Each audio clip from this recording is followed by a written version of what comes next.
Oke, karena waktu sudah menunjukkan pukul 16.04, langsung aja aku buka. Halo, selamat sore semuanya. Assalamualaikum warahmatullahi wabarakatuh. Oke, Halo Kak Nara. sebelumnya, halo Kak Renan. Oke, sebelumnya cek sound dulu nih. Aku pengen tahu kalian dari mana aja yang ikut belajar bareng pada sore hari ini. Kalau aku dari Jogja. Kalian bisa chat di kolom chat ya, kalian dari mana aja. Terus karena tak kenal maka tak sayang, jadi izinkan aku untuk memperkenalkan diri di sini. Halo teman-teman semua, nama aku Putri Nara Mustika, bisa kalian panggil Nara.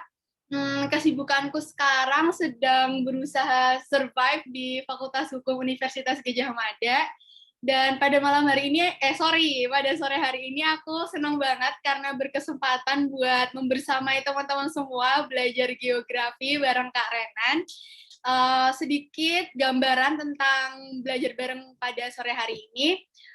Jadi santai aja ya teman-teman, selama proses pembelajaran kalian dipersilahkan buat chat di kolom chat kalau misalnya ada penjelasan yang kurang jelas atau misalnya Kak Renan kecepatan pas ngajarnya, kalian bisa langsung interupsi aja, Kak kecepatan atau Kak kurang cepet gitu. Terus selain itu, aku juga nggak bosan mengingatkan ke teman-teman semua untuk selalu dalam keadaan yang senyamannya untuk belajar dan jangan lupa sediakan segelas air putih di samping kalian.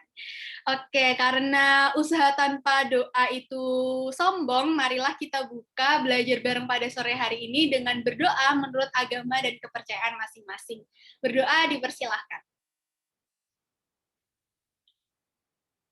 Tidak ada kata cukup dalam berdoa. Dan kalau aku lihat-lihat Kak Rena juga udah nggak sabar buat ngajar nih teman-teman. Tadi katanya dia juga mau kenalan sendiri. Jadi langsung aja aku persilahkan ke Kak Renan. Silahkan Kak.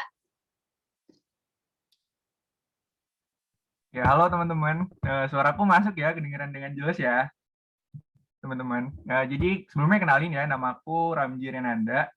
Biasa dipanggil Ramji, bisa dipanggil Renan juga. Jadi aku sekarang sedang berkuliah gitu ya, berkuliah di Universitas Gadjah Mada di jurusan Sistem Informasi Geografis. Nah, kebetulan banget jurusanku ini bakal ngebahas tentang bab yang emang bakal kita pelajarin. Jadi aku dengar-dengar sih katanya ya, SIG ini salah satu materi yang gimana ya susah gitu katanya. Tapi kita lihat dulu deh ke depannya gimana, apa memang benar susah atau gimana.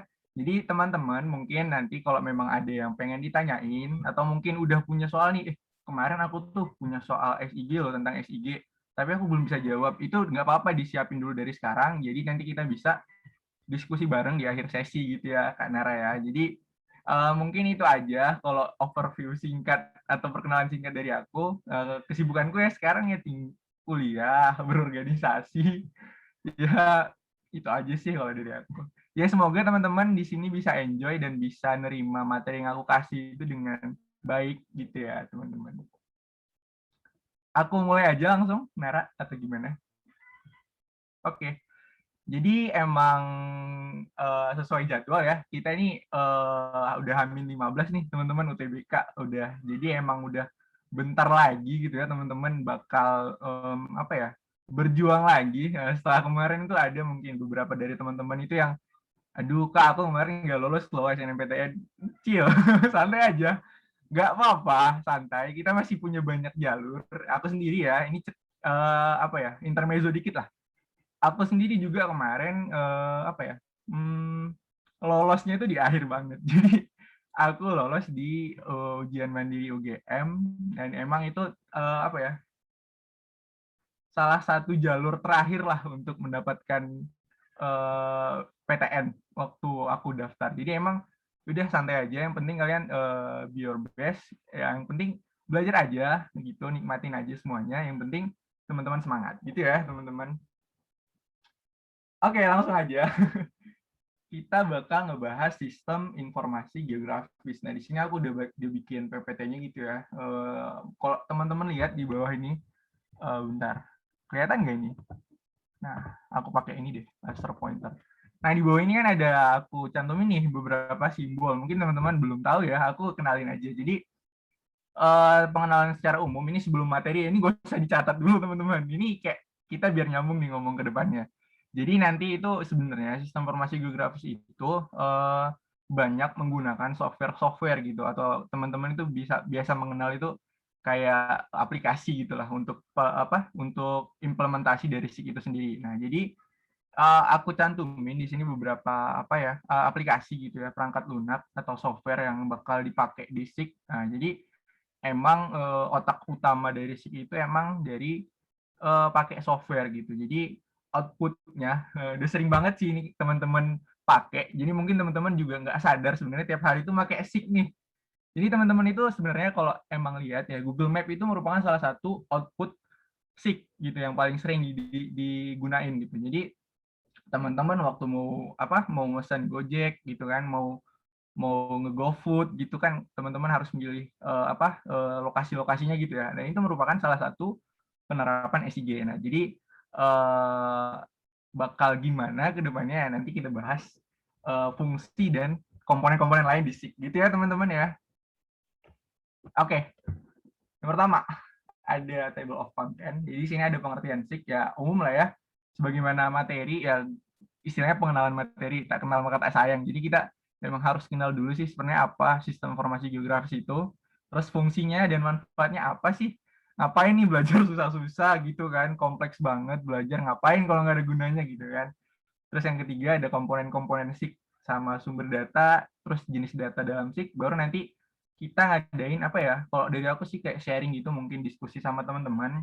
Siapa tahu waktunya nanti masih lowong banget gitu kan, teman-teman bisa nanyain, Kak kemarin aku tuh ketemu soal yang ini loh, kira-kira jawabannya apa. Mungkin dari tryout kemarin kan ada tuh soal SIG juga, kebetulan aku juga yang bikin tuh. Nah siapa tahu, Kak Renan nih luar biasa bikin soalnya kayak gak ngotak banget. Nah itu boleh ditanyain. Jadi siap-siapin aja soal SIG-nya, mumpung ini minggu terakhir Kak Nara, Sosum ya?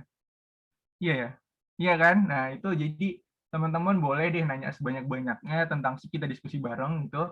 Mumpung aku juga bidangnya di sistem informasi geografis gitu.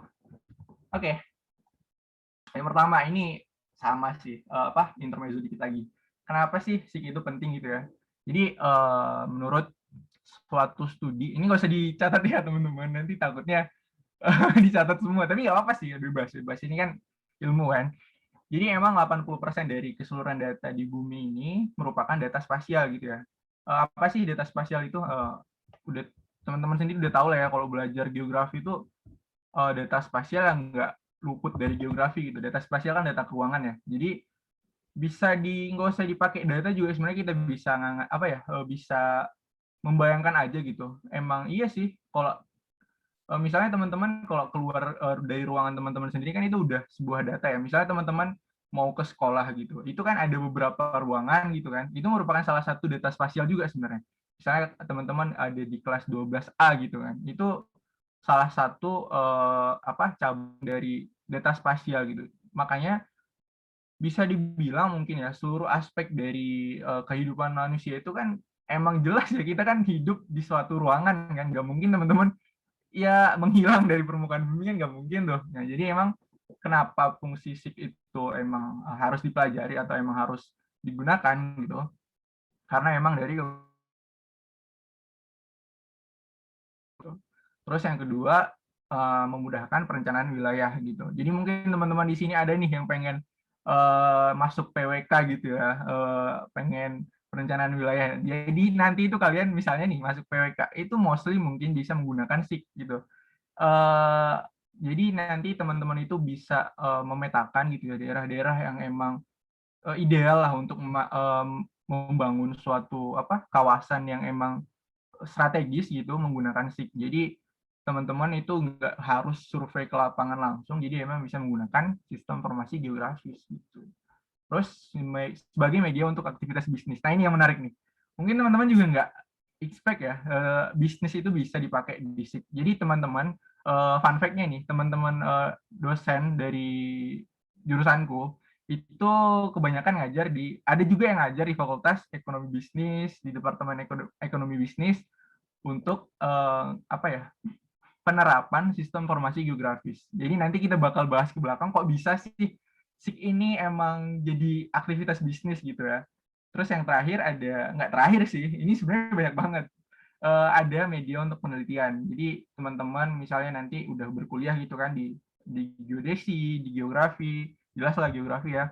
Terus di apa nih, di eksplorasi minyak alam. Nah, teman-teman yang pengen jadi apa ya, jadi miliarder gitu kan. Nah, itu bisa pakai SIG. Terus pekerjaan teknik dan rekayasa juga bisa. Itu kalau untuk kenapa SIG itu sendiri penting. Gitu ya teman-teman ya. Kira-kira sampai di sini ada yang pengen ditanyain atau apa gitu? Kira-kira kalau nggak ada, biar kita lanjut. Oke. Belum ya? Oke. Ya, masih perkenalan juga kok. Kedepannya tuh bakal banyak. Gini ya, aku ingetin juga. Aku yakin teman-teman di sini juga udah punya dasar kan, udah punya basic belajar SIG atau teman-teman kan mostly di sini mungkin anak IPS gitu kan, atau emang yang linjur juga aku yakin udah perfect lah persiapannya udah banyaknya. Jadi aku nggak belajar nggak ngajar yang emang dari buku lagi gitu ya, aku udah expand lagi kan. Materi UTBK itu emang luas, kalian nggak bisa nerka tuh apa-apa aja materinya kan.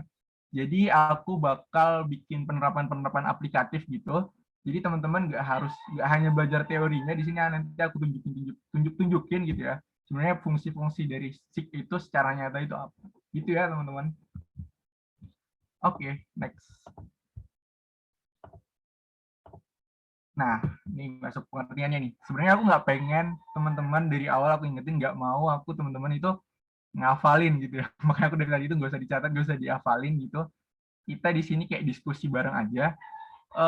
Jadi sesuai dengan namanya, sistem informasi geografis terdiri dari 3 kata ya teman-teman ya. Kalau di bahasa Inggrisnya Geographic Information System, sama aja sih sebenarnya. Sistem gitu, perangkat yang saling terintegrasi. Sebenarnya ini nggak usah dihafalin juga teman-teman bisa sih ngenalarinnya. Istilahnya gini, teman-teman kan kalau pernah tahu juga sistem pernapasan tuh ada kan. Jadi kan kalau sistem itu apa ya, kumpulan dari beberapa komponen atau apa ya, ya kumpulan dari beberapa komponen yang saling terintegrasi gitu. Jadi teman-teman kalau sistem pernapasan kan nggak mungkin hidungnya doang bekerja kan, pasti paru-parunya juga kerja, alveolusnya juga kerja. Nah jadi sama di SIG itu juga gitu. Jadi nggak hanya sendiri gitu, nanti bakal banyak komponen-komponen yang ada di SIG, dan setiap komponen itu saling berhubungan dan saling terintegrasi gitu. Jadi kalau ada salah satu dari mereka yang nggak apa ya namanya nggak terhubung, nah itu jadi nanti nggak bisa menjadikan suatu output dari SIG itu sendiri. Terus ada informasi, nah informasi ini agak tricky, jadi teman-teman juga bisa ngebedain sebelumnya apa itu data, apa itu informasi. Jadi itu kalimat pentingnya. Jadi di SIG itu sendiri mengolah data untuk menghasilkan informasi. Nah, data itu sendiri merupakan apa ya namanya, suatu kejadian di lapangan tapi belum diolah. Tapi kalau udah informasi itu berarti data yang tadi itu diolah itu menjadi informasi. Jadi teman-teman misalnya gini, apa ya, teman-teman punya data kematian dari BPS gitu ya. Ini agak agak apa ya, agak aplikatif ya. Data kematian dari BPS. Nah, kalau teman-teman tahu nih kan, oh ini data kematian nih. Tapi kalau udah nggak diolah, jadi teman-teman cuma tahu oh itu data. Nah, kalau teman-teman olah gitu, istilahnya itu diolah lagi menggunakan SIG lah, misalnya ya. Nah, itu dapat menjadikan suatu informasi. Teman-teman bisa ngepetain, oh di daerah ini itu tingkat kematiannya itu tinggi loh. Nah, itu merupakan satu informasi. Jadi data itu fakta yang kejadian di lapangan tapi belum diolah. Nah, informasi itu data yang tersebut yang sudah ada, fakta yang ada di lapangan tapi sudah diolah, itu menjadikan suatu informasi. Dan geografis terakhir itu merupakan suatu keruangan lah ya, bisa dibilang ya, keruangan. Nah, jadi kalau disingkat, sistem informasi geografi itu merupakan perangkat yang terintegrasi untuk menghasilkan suatu informasi keruangan. Itu aja, that simple, nggak usah teman-teman ngapalin gitu kan. Buku kuning tuh ada pengertian SIG itu adalah bla bla bla bla bla, itu capek, otak teman-teman tuh capek kan. Sementara geografi banyak banget. Nah, aku sendiri dari IPA juga merasa keteteran gitu ya belajar geografi. Jadi teman-teman nggak usah ngafalin banget. Jelas ya teman-teman ya? Oke, masuk yang pertama, fungsi dan manfaat SIG. Gitu. Di sini aku bikin pengertiannya sebagai media untuk mapping, modeling, manajemen, measuring, dan monitoring. Wah, ribet banget nih Kak Renan, kok pakai bahasa Inggris. Kok aku nggak paham ya? Tenang aja, nanti aku bakal bikin apa ya? Nanti slide-slide selanjutnya itu bakal tentang itu loh. Aku bakal tentang kayak animasi-animasi bergerak emang dari SIG. Nah, aku ngambil sendiri dari software-software gue gitu. Jadi teman-teman tuh, oh gini ternyata fungsi SIG secara langsung gitu. Jadi aku harap teman-teman tetap apa ya excited sampai akhir nanti. Nah, jadi bisa menerapkan SIG itu di kehidupan teman-teman sendiri gitu. Jadi memorinya itu jangka panjang, nggak harus untuk persiapan UTBK aja nih. Jadi gitu ya. Oke. Sebagai media untuk mapping, modeling, manajemen, measuring, dan monitoring suatu fenomena yang berbasis spasial. Kita bedah satu-satu. Mapping. Jelas banget ya teman-teman kalau apa ya fungsi utama atau fungsi yang paling umum dari SIG itu sendiri memang untuk mapping. Mapping itu kan untuk pemetaan ya teman-teman. Jadi teman-teman itu bisa memetakan apapun itu selagi datanya itu ada dan kredibel gitu. Kredibel dalam artian itu emang data-data yang dapat dipercaya. Kalau nggak dipercaya gimana tuh Kak Renan?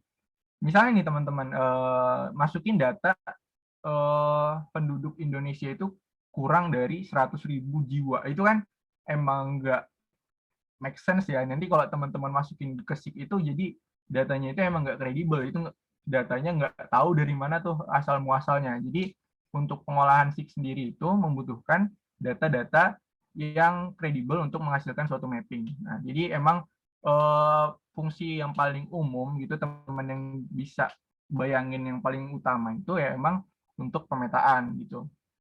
Terus yang kedua itu bisa menjadi sebuah modeling.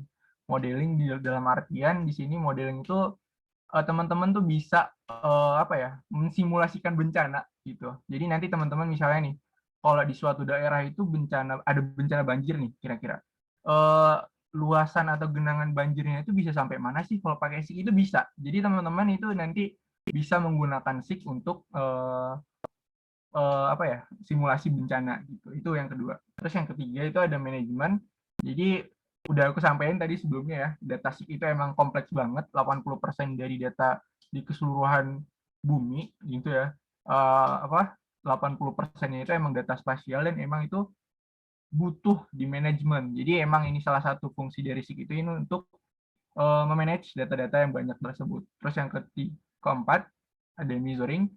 Nah, ini yang paling menarik. Jadi teman-teman tuh bisa apa ya? Misalnya menghitung luas lapangan bola tanpa harus ngukur dari ujung ke ujung, meteran kalian rentangin gitu, itu nggak harus. Jadi emang teman-teman bisa menghemat waktu dan tenaga juga menggunakan SIG. Nah, yang terakhir itu bisa menjadi monitoring. Monitoring itu bisa banyak, misalnya teman-teman bisa monitoring apa? Monitoring COVID itu bisa banget. Jadi emang lagi gencar banget nih SIG ini untuk masa-masa pandemik. Itu apalagi ini bentar lagi ada puasa kan, bentar lagi juga ada pembagian zakat. Nah, itu juga sebenarnya bisa untuk apa? Untuk SIG. Jadi teman-teman kan kalau tahu tuh, kalau zakat itu kan harus didistribusiin kan. Jadi kalau dulu mungkin apa? Untuk pengurus zakatnya itu susah nih nyari orang-orang yang harus menerima zakat tersebut. Nah, jadi dari SIG ini sendiri bisa kayak oh di daerah ini tuh ada loh sekian keluarga yang harus mendapatkan zakat. Nah, itu merupakan salah satu implementasi dari SIG. Langsung kita bedah aja nih, Kak Renan banyak bacot nih. Nggak, nggak dikasih contohnya nih, aku nggak ngerti. Oke, langsung aku kasih contohnya. Jadi pertama itu aku ada mapping. Nah, sebenarnya ini materi kuliah aku ya teman-teman ya. Jadi kalian juga biar lebih apa ya, lebih terbuka lagi lah wawasannya kan kemarin udah teman-teman udah ngerti juga lah bahasa-bahasa buku, bahasa-bahasa pelajaran SMA gitu. Nah, aku sisipin nih sedikit materi perkuliahan gitu.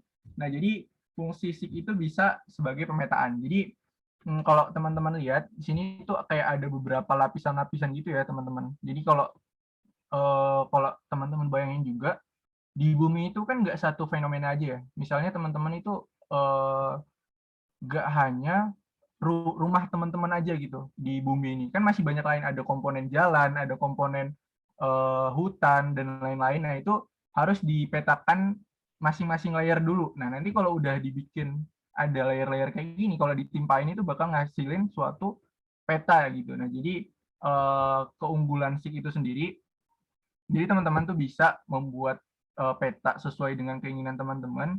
Nah, misalnya di sini ada land cover nih. Land cover itu kan tutupan lahan ya, teman-teman ya.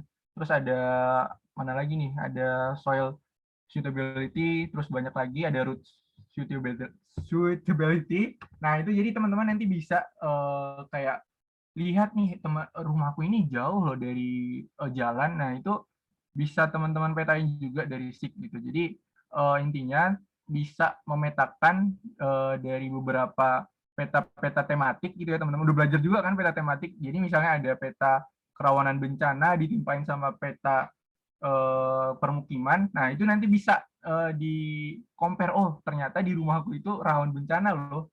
Karena emang bisa ditimpa gitu loh. Kan itu. Nah, itu fungsi pertamanya untuk pemetaan. Nah, ini map atau peta merupakan penunjuk suatu fenomena di permukaan bumi. Nah, gampangnya sih kayak gini ya, teman-teman. Ini merupakan persebaran gunung api di Indonesia. Nah, ini berhubungan sama materi-materi yang lain, tapi aku nggak ke sana ya, teman-teman. Jadi, kalau dilihat lagi, dipetain lagi, bisa, teman-teman itu bisa melihat persebaran gunung api itu jadi menggunakan sistem informasi geografis tanpa harus survei ke lapangan. Jadi teman-teman tuh bisa ngambil datanya dari data penginderaan jauh, kan itu udah belajar juga. Sebenarnya penginderaan jauh dan SIG ini saling klop banget nih teman-teman, nggak bisa dipisahin.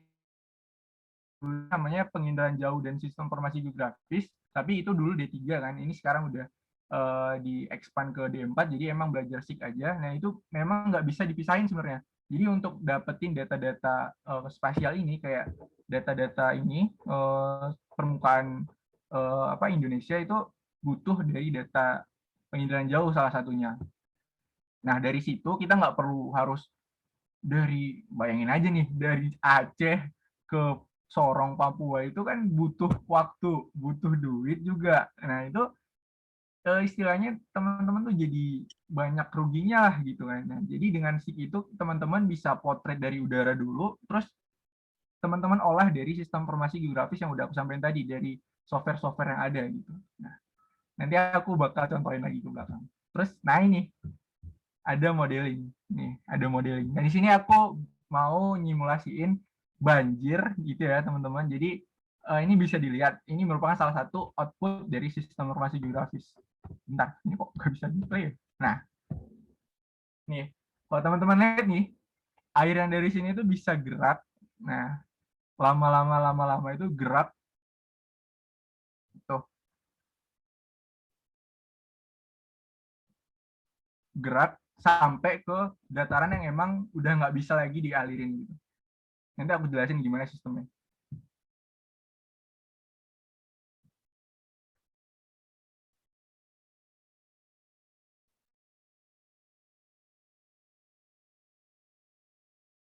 Hmm.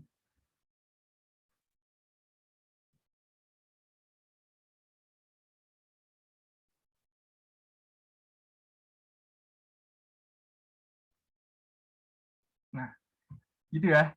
Jadi mungkin kalau teman-teman analisis lagi nih, kalau banjir itu atau air itu kan bergerak dari permukaan dari yang tinggi ke rendah gitu ya. Nah, itu dari SIG itu sendiri bisa memetakan. Nah, ini ada penjelasannya di sini. Kalau daerah yang rendah itu ditunjukin dengan warna putih gitu ya. Nah, jadi emang dari air yang tinggi tadi gitu ya, kita cari dulu data-datanya, data-data ketinggian yang ada, terus kita simulasi ini. Misalnya kalau kita tuangin air, istilahnya kita tuangin air nih di suatu sistem informasi geografis gitu kan, sampai mana sih ini bisa airnya ini nanti ngegenangin suatu daerah. Nah, itu bisa menjadi salah satu output SIG. Nah, ini emang udah banyak banget digunain, banyak banget, nggak hanya bencana banjir, bisa juga longsor. Jadi kalau longsoran juga itu kan nanti ada jarak untuk menimpa suatu daerah kan. Nah, itu bisa juga dipetain dari SIG. Jadi salah satu fungsinya itu emang untuk modeling bencana, salah satu. Itu masih banyak banget yang lain. Jadi gampangnya bisa memetakan suatu simulasi bencana atau pemodelan lain dalam fenomena-fenomena spasial. Gitu ya teman-teman ya. Sebelumnya penjelasanku kecepatan kah atau bahasanya terlalu kompleks kah? Boleh ya teman-teman di chat dulu, aku pengen tahu nih gimana. Apa udah pas? Gimana? Aku tunggu nih. Oh, yang lain? Aman ya? Pas. Oke, kita lanjut. Nah, jadi itu ya teman-teman, fungsi yang kedua itu sebagai pemodelan bencana gitu. Chat lagi. Oke, aman. Oke, aku lanjut ya. Nah, ini sama juga modelingnya itu bisa dari pemetaan peningkat layer-layer tadi. Ya, jadi ini ada kota A, kota B, kota C. Kan nggak hanya kota itu aja teman-teman ya. Di situ juga masih ada sawah, ada sungai dan lain-lain yang kalau ditimpainya itu bisa menjadikan suatu kota. Kan jadi kalau teman-teman bayangin nih, teman-teman analisis gitu kan. Suatu kota itu kompleks banget, ada lingkungan persekolahan, itu bisa dipetain lagi untuk lingkungan sekolah aja, terus bisa hanya pemetaan untuk sungai-sungai yang ada di kota tersebut. Nah, jadi nanti data-data peta tersebut itu kita timpain loh, kayak hamburger gitu, tahu kan ada lapisan-lapisannya itu. Nah, itu nanti bisa ngasilin kayak langsung peta yang kompleks gini, aturan yang harusnya itu kan cuman satu peta tematik, satu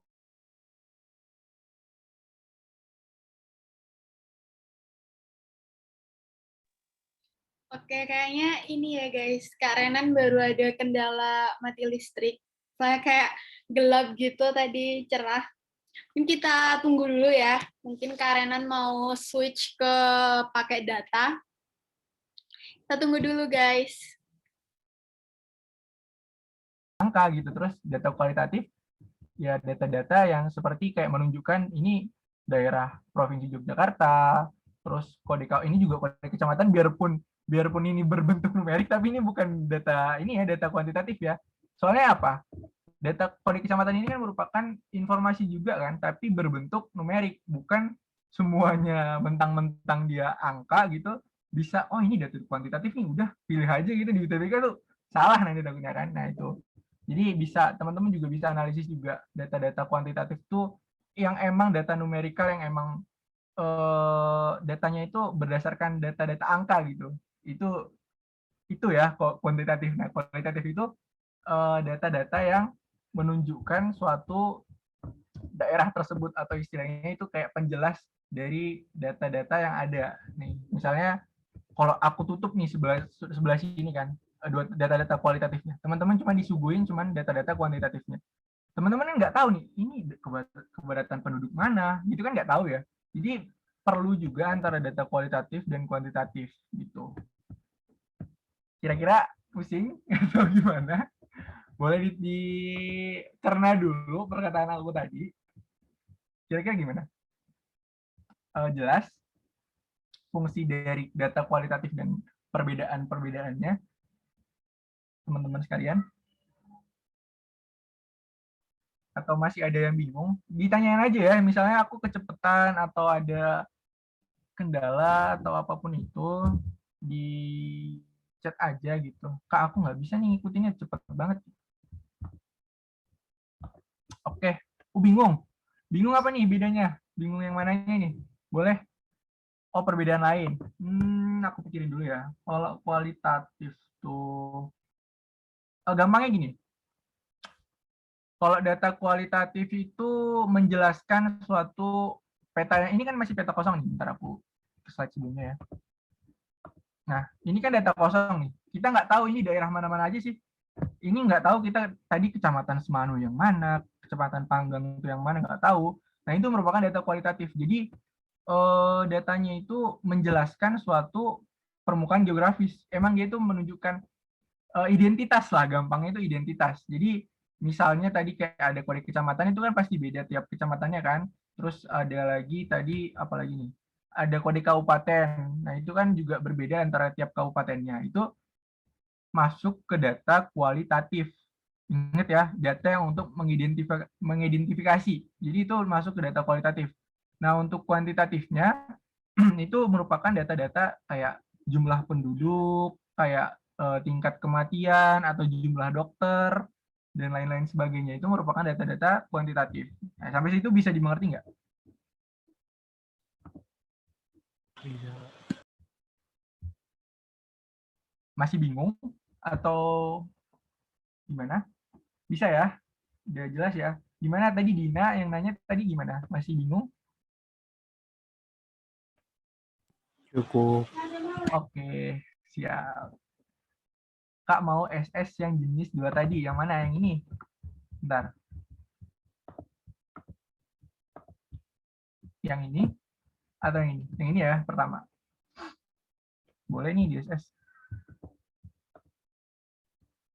Oke. Data ini berarti. Udah? Oke. Nah, mungkin ini kayak udah di ujung-ujung sih materi yang aku sampaikan. Sebenarnya masih banyak lagi. Nah, ini sumber data sih mungkin yang terakhir sih. Mungkin ya, aku nggak tahu. Ntar aku lihat lagi. Nah, ya, terakhir. Sumber datanya. Jadi, Kak, tadi tuh udah banyak banget. Sebenarnya sumber-sumbernya itu dari mana aja sih? Kok ada data raster itu diambil dari mana? Data vektor itu dari mana? Terus data kualitatif itu dari mana? Data kuantitatif itu dari mana diambilnya? Nah, itu ini ada dari sumber-sumber data-data sheet-nya. Yang pertama itu ada aerial photography. Jadi gampangnya aerial itu kan udara ya, aero. Aero kan udara kan. Jadi pemotoan udara. Biasanya itu bisa menggunakan drone yang lagi hype-hype-nya sekarang tuh lagi menggunakan drone. Bisa juga pakai pesawat, bisa juga pakai helikopter gitu-gitu. Nah, terus bisa juga dari remote sensing atau bisa dibilang itu penginderaan jauh. Bisa juga dari terrestrial survey. Ya, terrestrial survey ini teman-teman yang dari biomatika. Jadi penghitungan yang kalau teman-teman ada yang bangun jalan kan, teman-teman lihat tuh ada ngukur-ngukur pakai teropong, ngukur-ngukur pakai pita ukur dan lain sebagainya itu merupakan terrestrial survey. Terus pakai GPS. Nah, ini data-data yang aerial photography ini sebenarnya untuk data-data spasial, ya. Misalnya kayak data-data geografi tadi, kayak data-data peta, data-data dan lain sebagainya itu diambil dari aerial photography. Terus untuk data kuantitatif dan kualitatif itu dapat dari data tabuler dan tekstual gitu. Ini biasanya kalau aku sendiri kemarin tuh ditugasin kalau untuk pengambilan datanya itu ya, kalau untuk data-data kualitatif dan kuantitatif itu biasanya dari Badan Pusat Statistik ya, emang jelas ya itu kan pusatnya data Indonesia. Jadi untuk data-data yang kredibel itu biasanya diambil dari situ teman-teman. Oke, itu nggak terlalu susah lah ya. Ini cuman beberapa aja. Nanti teman-teman bisa cari pengertiannya lagi. Ini apa aja sih peta existing, tematik. Ini udah umum banget mungkin sama teman-teman GPS. Nih, aku cantumin soal yang aku bikin kemarin waktu di tryout. Dashboard COVID-19 ini dapat digunakan sebagai apa sih dalam aktivitas sistem informasi geografis? Teman-teman bisa jawab nggak? Kalau dari tadi nyimak, aku rasa bisa sih. Boleh deh dijawab nih, sebagai apa sih kira-kira nih dashboard COVID-19? Monitoring bukan, Kak? Iya, bener banget. Monitoring. Ya, bener. Jadi dashboard COVID ini emang untuk monitor. Udah aku sampaikan juga tadi kan, kalau monitoring itu emang butuh data-data yang emang kita kita butuhkan gitu. Sebelumnya aku pengen nanya teman-teman waktu jawab soal ini waktu tryout bener nggak? Aku pengen tahu nih. Atau kemarin tuh gimana? Cap cip cup kemarin. Cap cip cup ya, nggak apa-apa. Itu nggak apa-apa. Ya, jadi fungsinya itu kan aku udah jelasin tuh tadi. Ini interpretation nggak masuk ya ke manfaat SIG, manajemen tadi masuk, tapi bukan ini fungsinya. Manajemen itu untuk mengolah data yang banyak itu tadi. Terus modeling juga ini untuk pemodelan bahaya bencana kan itu yang tadi aku sampaikan. Terus measuring ini untuk pengukuran suatu daerah itu. Jadi jawaban yang benar itu emang untuk monitoring. Jadi teman-teman tuh bisa monitoring persebaran kasus, bisa monitoring banyaknya kasus di suatu daerah. Gitu teman-teman. Mungkin kalau dari materi yang aku sampaikan sih udah semua ya, udah cukup sampai di sini aja. Sebenarnya SIK itu luas banget, sangat-sangat luas. Bayangin aja teman-teman, aku sampai ada jurusannya sendiri kan, itu berarti luas banget kan. Jadi mungkin aku cukupin aja sampai sini. Aku rasa emang materi yang aku sampaikan ini yang emang sering keluar atau mungkin yang paling mendasar teman-teman tahu. Jadi teman-teman kan kemarin udah pernah belajar dan emang udah pernah tahu sih itu apa. Jadi aku kasih contoh-contoh aplikatif. Jadi teman-teman bisa nanti explore sendiri. Di soal itu kan soal-soal analisis. Jadi oh kemarin tuh Kak Renan nyampein kalau SIP itu ini fungsinya ini. Nah, itu aku mengarah tujuannya ke sana. Mungkin kalau dari aku itu Kak Nara boleh ngambil kelasnya lagi. Mungkin teman-teman yang pengen nanya dulu boleh ya Kak Nara ya. Kan tadi aku udah sempat itu ya, sempat ngomong kalau teman-teman yang pengen diskusi tentang soal-soal yang ada gitu boleh kita bahas di sini. Jadi teman-teman misalnya aku kemarin di tryout X aku ketemu soal ini nih sih susah nih nggak ngerti. Mungkin boleh kita diskusi bareng-bareng. Gitu ya. Oke, thank you banget Kak Renan. Penjelasannya mantap banget. Aku yang nggak UTBK pun jadi ikut ngerti nih tentang ini. Aduh. Oke, mungkin sebelum kita beranjak ke sesi tanya jawab, mungkin kita masuk sesi latihan soal dulu ya Kak Renan. Jadi Boleh, boleh. Jadi Kak Renan udah nyiapin soal nih guys buat kita latihan bareng lewat quizzes. Jadi sebentar lagi aku bakal share screen tentang kodenya. Kalian teman-teman bisa langsung siapin device-nya buat masukin kodenya. Oke? Aku stop sharing ya, Nara.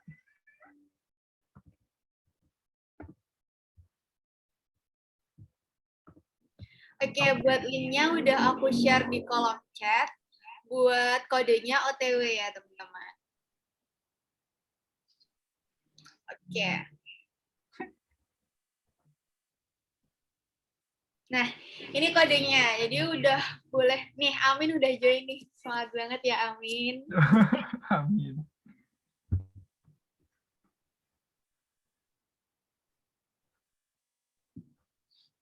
Oke, udah ada 7 orang nih yang masuk. Buat teman-teman yang lain yang masih belum masuk, masih ditunggu. Ini soalnya nggak susah-susah kok. Udah aku cantumin tadi semua di PPT semua. Jadi mungkin kalau teman-teman masih bingung juga bisa identifiin bareng lagi.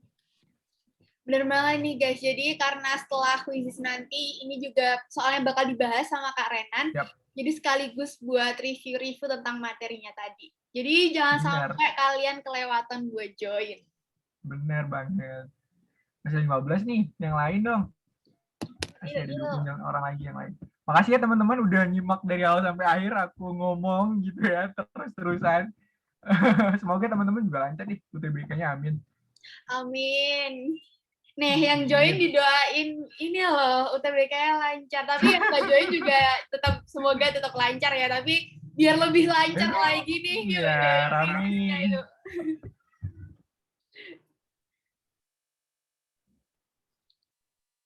Oke, mungkin kita tunggu sampai 5.14 ya, nanti di start. Tapi ini nanti walaupun udah di start, teman-teman masih bisa join kok yang belum masuk room-nya. Mungkin sekarang masih nyiapin device-nya. Benar. Sama Mbak UB asik. Amin. Amin. Ada apa lagi nih, Ros? UI UGM ya, UGM nih pengen masuk mana nih UGM? Iya nih, ada yang mau masuk UGM 21. Amin. Semoga ini ya guys, bisa masuk beneran terus sekampus sama Kak Renan. Iya, sama Kak Naran juga dong. Iya. Amin. Amin. Oke, karena udah menunjukkan pukul 5:14, aku start ya teman-teman. Selamat mengerjakan.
Lucu banget ada yang username-nya Hai Kak Renan. Oh ada ya. Kerjain dong, jangan Hai Kak Renan doang.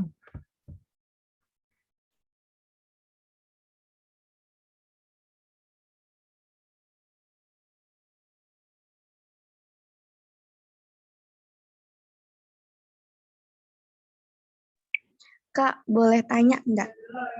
Boleh. Tadi data kualitatif sama kuantitatif itu diambil dari data apa? Oh iya, data kuantitatif sama kualitatif itu diambilnya itu dari Badan Pusat Statistik biasanya. Jadi pusat sumber data kita sebagai geografer gitu ya untuk ngambil data-data yang emang benar-benar kredibel itu biasanya dari BPS. Jadi kalau data kualitatifnya itu kan teman-teman bisa identifikasi sendiri kan. Itu biasanya bisa dari data-data per kecamatan, itu kan bisa kita tahu nih dari kayak tadi ada beberapa kecamatan gitu kan. Nah, itu bisa dari pemerintah setempat. Nah, kalau untuk data-data kayak kepadatan penduduk, data jumlah penduduk laki-laki perempuan, data curah hujan, itu biasanya dapat dari Badan Pusat Statistik itu. Terima kasih, Kak. Sama-sama. Teman-teman yang lain kalau mau nanya, ini mumpung lagi kuis, boleh tanyain aja.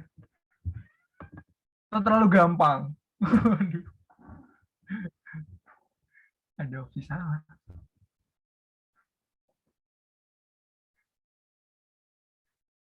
Oke, karena kayaknya ini yang ongoing udah selesai semua ya. Mungkin Yep. sama UB, Emil, dan Husnul ya masih terkendala jaringan ya mungkin Ya, ya. mungkin. Jadi untuk mempersingkat waktu, ayo kita bahas soalnya. Oke. Yang pertama nih, silahkan Kak Renan. Oke, yang pertama komponensi udah jelas banget ya tadi. Sebenarnya ini aku agak tricky. Sebenarnya di sini ada dua jawaban ya teman-teman kalau teman-teman lihat. Ada yang pertama itu yang jawaban A dan yang kedua itu jawaban yang D. Jadi manusia itu sebenarnya sama aja sama brainware. Jadi yang aku lihat tuh di UTBK mungkin ya, teman-teman tuh harus banyak kosakatanya juga. Jadi teman-teman tuh harus nggak hanya di seputar materinya aja. Jadi teman-teman juga harus lihat lagi konteksnya itu. Jadi brainware itu bisa dianalogikan sebagai manusia gitu. Ya, jadi sebenarnya kalau teman-teman lihat itu di jawaban A sama D itu sama, manusia, data, metode, hardware, sama software. Nah itu sebenarnya, jadi teman-teman yang mau jawab A atau D itu benar selain yang B sama C. Terus aku jawab lagi nih, yang ke B-nya itu kenapa nggak pakai mesin otomatisasi? Karena aku bilang tadi, kita tuh belum sampai ke sana mungkin ya, belum terlalu bisa mengolah data sendiri, kayak data sendiri itu kayak robotik gitu kan, itu belum bisa. Nah, terus kenapa yang ketiga itu pakai superkomputer tuh? Sebenarnya bisa, superkomputer tuh bisa. Yang salah itu di sini siklusnya. Kenapa nggak, ini bukan siklus sebenarnya. Nah, jadi jawaban yang benar itu A sama D. Udah keren banget, 20 bener, 8 salah itu keren. Yang teman-teman yang 8 nih kayak kepencet doang sih. Ah, gampang lah. Kepencet tadi kan. Terus yang kedua, data yang berbentuk pixel-pixel ini apa nih? Ya udah jelas banget, data raster. Data raster itu terdiri dari pixel-pixel, itu nggak usah penjelasan lagi, udah jelas banget tadi sebelumnya. Lanjut kan, Nara? Nah, data yang ini banyak banget nih salah. Data yang berbentuk informasi penjelas pada data spasial. Itu kayak ini deh, aku salah input optionnya deh guys. Oh iya ya. Oh tadi jadi ini aku pengen denger nih dari teman-teman sekalian. Ada yang bisa jawab nggak on mic gitu? Apa nih jawabannya? Data yang berbentuk informasi penjelas pada data Angka. spasial. Data. Data angka, Angka. benar. Jadi emang data yang berbentuk informasi penjelasnya itu data angka gitu.